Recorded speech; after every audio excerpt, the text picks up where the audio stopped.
of years ago, I made a video about adopting my cat. I think it's actually just under 2 years since I got her now. And I talked about the process and how excited I was, but then I never really followed up. I get a lot of requests for an update video, which I know is because you'd rather watch footage of her than me because she is cuter than me and she can put both legs behind her head. I mean, she licks her own asshole too, just so you know. One of the key things that I wanted to talk about was actually really weird and just makes me sound even more unhinged than I usually am.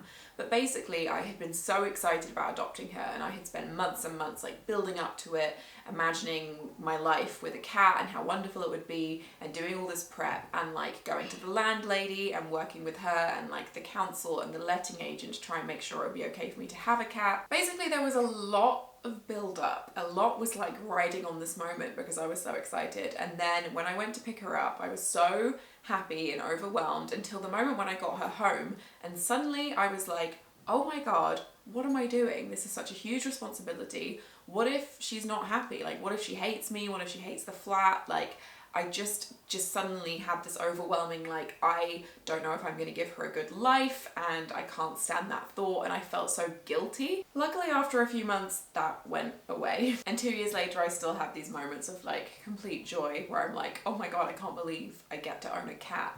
Anyway, I just wanted to talk about that because even though I know it makes me seem, you know, very intense and weird, maybe people have felt that and felt kind of guilty and weird about it, and I just wanted to let you know that it's normal-ish or that other people go through it. Fliss is an indoor cat. As far as I know, she's been an indoor cat since birth. She used to be owned by a vet. I had a lot of concerns about whether or not like the flat would be big enough for her and she'd be happy and stuff like that, but she generally seems very happy. We do have a balcony and I've had that cat proofed so she can sit out there and like watch the birds and feel the fresh air in her fur, and she does seem to really enjoy that. Although she's still terrified of like everything. Very good evidence to me that she would not survive outside at this point in her life. That said, if we ever did get like a flat or something which had a small garden, I would try and cat proof that and make that kind of an enclosed space so she could go outside but not like go further than the garden. But yes, there are no plans to do that anytime soon, and I think like to make those kind of changes to a garden I'd have to own the flat, and that's definitely not happening, you know, in the next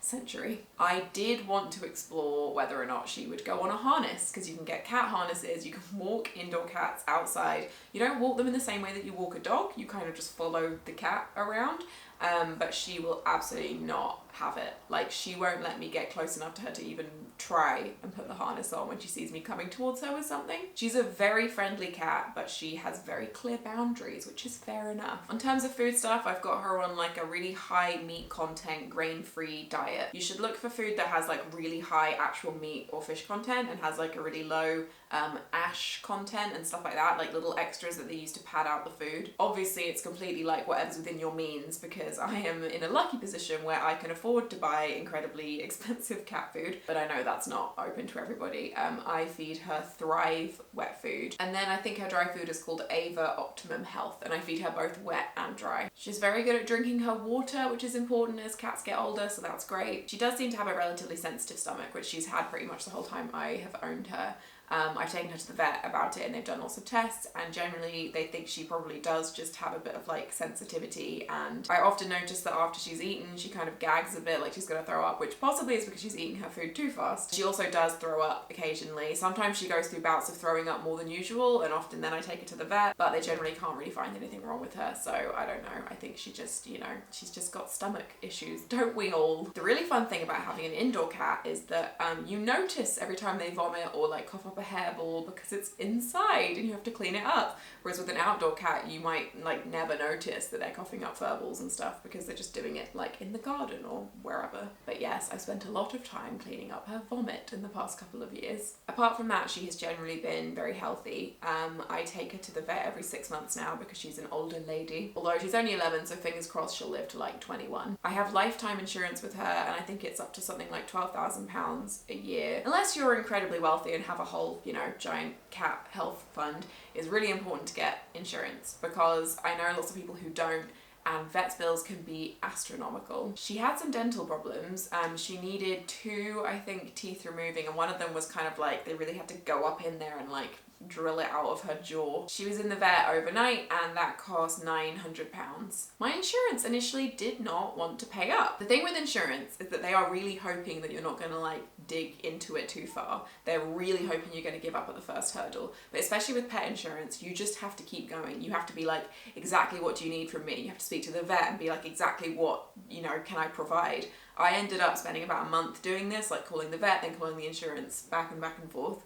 But in the end, I got a second letter. The first letter was literally just like, nothing is covered. We don't owe you any money.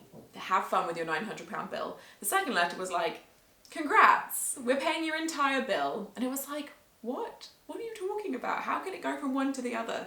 Perseverance is the answer. So please don't give up. I know it can really like sap your energy, but if you really need that money, then just like go for it, because insurance companies are assholes. In my last video, I talked about the fact that we moved everything around, so we now have a living room, and I think she's really enjoying that because we moved her cat tree so that it's like right up against the door that leads to the balcony, so she can look out the little window and see things, and she loves it. Cats tend to ignore the things that you buy for them, so you'll buy them toys, you'll buy them like something to climb on, and they'll just be like, I don't care about this. I just want to sit on your dining table that I'm not allowed on. And she used to like the cat tree for like the first year that I had her, and then she decided she just couldn't really be bothered with it anymore. But now she sleeps on it every single day, like multiple times a day. She just loves being by the window and like having a bit of breeze coming through and stuff if I have the balcony door open. So yes, would definitely recommend putting something that they can climb on right by a window, especially if you have an indoor cat, because they just love it.